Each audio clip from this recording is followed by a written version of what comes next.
Well, good afternoon, folks. Welcome to another Gauntlet review. It has been a while since we've had a Gauntlet review on this channel, and we have a cool one today.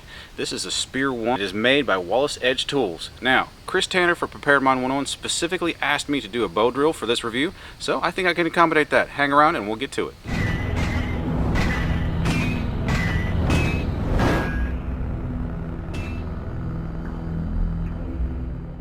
Well, welcome back. Thanks for choosing to spend your time here today. I do appreciate it very much. Like I said, we have the SPEAR 1. It's pretty cool, if I don't say so myself. It's got a lot of neat features in it. In a minute, we'll go over the specs, stuff like that, to get you guys more familiar with it. But just right off the top, it does have a lot of that stuff that we like to see in a bushcraft knife, survival knife. It does have a 90-degree spine. It does have some jimping here. We'll talk about that later. It has a pretty cool bow drill bearing block built into the handle, which I think is really neat. It does have a pretty robust pommel here that is nice and sharp. I'm sure it would work well as a glass breaker as well, but it would work great for pounding up, tender material, busting up coconuts and all that cool stuff that you want to see out of a survival knife. As you can see here, it does have kind of like a clip point, drop point. I'm not sure what he wants to call that. This day and age, those lines are kind of blurry depending on what the manufacturer wants to call it. It does have a nice flat grind, which you guys know I'm really fond of. It has a secondary here, which is really good. Now, one thing I really want to point out that I really dig, it is made out of CPM 3V. I love that steel. I have only recently in the last 4 or 5 months had a chance to play with it a good bit, and I have really fallen in love with it. So anything in CPM 3V, as long as that heat treat is good, which this one seems to be, I'm a fan of. So far this knife has ticked all the boxes that I like to see in a good knife. As usual, we're going to go ahead and get some stuff out of the way first. As usual, the handle is a bit narrow for me, but again, you guys know me. I'm not going to ding a blade or critique a blade because of that. I have long fingers, so it just kind of goes with the territory as far as knives and me are concerned. Anyway, guys, enough rambling. Let's get the specific specs. Let's get the specifications out of the way, and then we'll get on to the fun stuff. I've already mentioned a lot of this, but the blade is again CPM 3V. The overall length is 11 1/8 inches long with a blade of 5.5 inches. The handle has what they call a drop handle. The blade itself is 3/16 of an inch thick, and that bow drill bearing block that I mentioned that's built into the handle, they call that their pyro plug. That's a pretty cool name. As far as the weight, this is the knife by itself.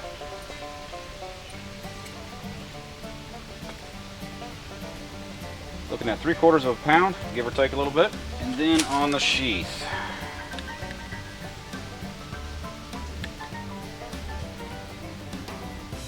sheath's coming in right between 0.95 and 1 pound, so basically just shy of a pound. Let's whip up a few feathers here if we can.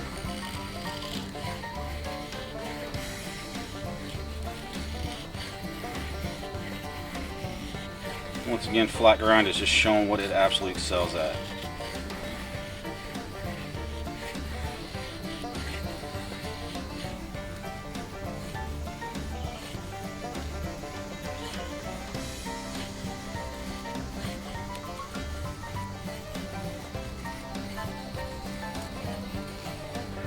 No need to drag that out.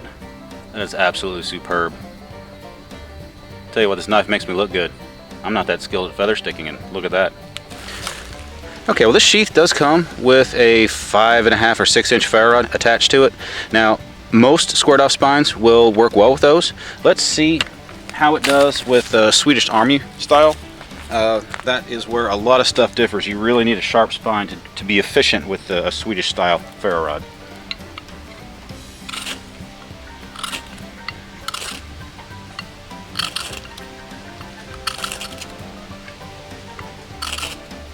It's throwing the sparks. If that jimping wasn't in the way, it would work a lot better. Alright guys, well, that stuff out of the way, let's go ahead and rub sticks together and make some smoke. I can tell y'all right off the bat, making a bow drill with this blade is not going to be an issue whatsoever.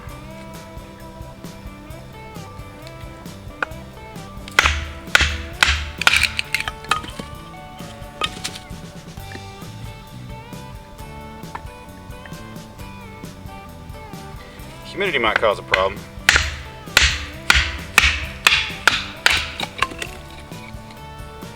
Go.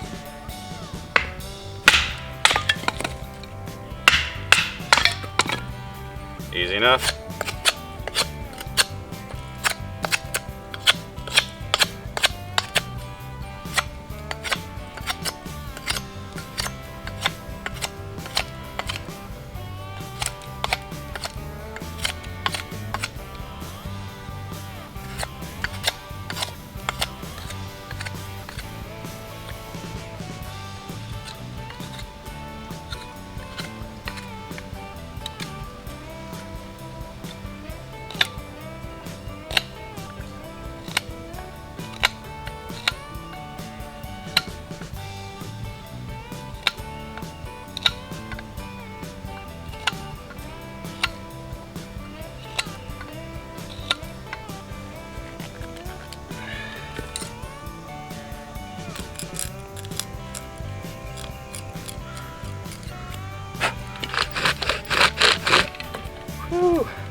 Getting hot there, buddy.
Go.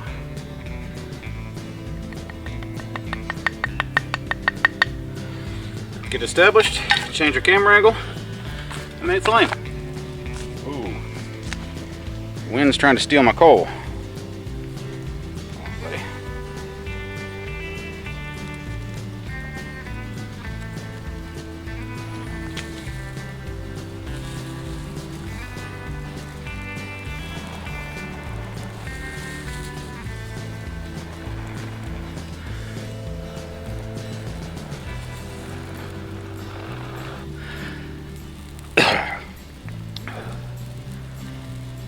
Well, there we have it, folks, a bow drill fire. Now, there's nothing quite like making a bow drill fire when it's 95 degrees outside and about 85–90% humidity. It's a lot of fun. That'll warm me up about 10 ways from Sunday.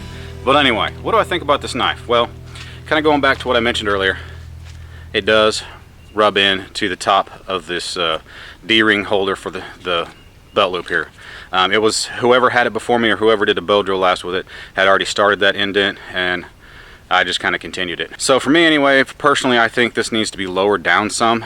Also, obviously that does get in the way, but it's made of copper. It goes all the way through. It gets smoking hot. I mean, to the point where it didn't burn me, but it was really uncomfortable. To the point that I almost considered just switching over to a straight block of hardwood. See how the hole goes all the way through? That means as your spindle wears up against this brass rivet or whatnot, it's going to be pushing further and further and further up into that funnel. It is not really friction free. To be honest with you, depending on what kind of wood you use, it may actually be easier just to use a straight up piece of wood instead of this rivet. I mean, I like the idea, but I think it needs to be closed off and have a top so that the spindle is rubbing against the top and not friction fit against the sides of that funnel. It's counterproductive to have that funnel in there because as you press down on it, the walls of that funnel are going to be squeezing against the spindle, and it's just going to be causing a lot of friction. Anyway, I kind of jumped the gun there. I usually talk about the negatives last, but anyway, what do I like about the knife? Pretty much most everything. And most everything that I would say that I critique against this knife would be personal preference, and or something that could easily be fixed if you chose to order one. I like the overall shape. I like the overall design. I like the balance of it. It's very, it feels like it's an extension of your arm. I like the handle drop that he calls it.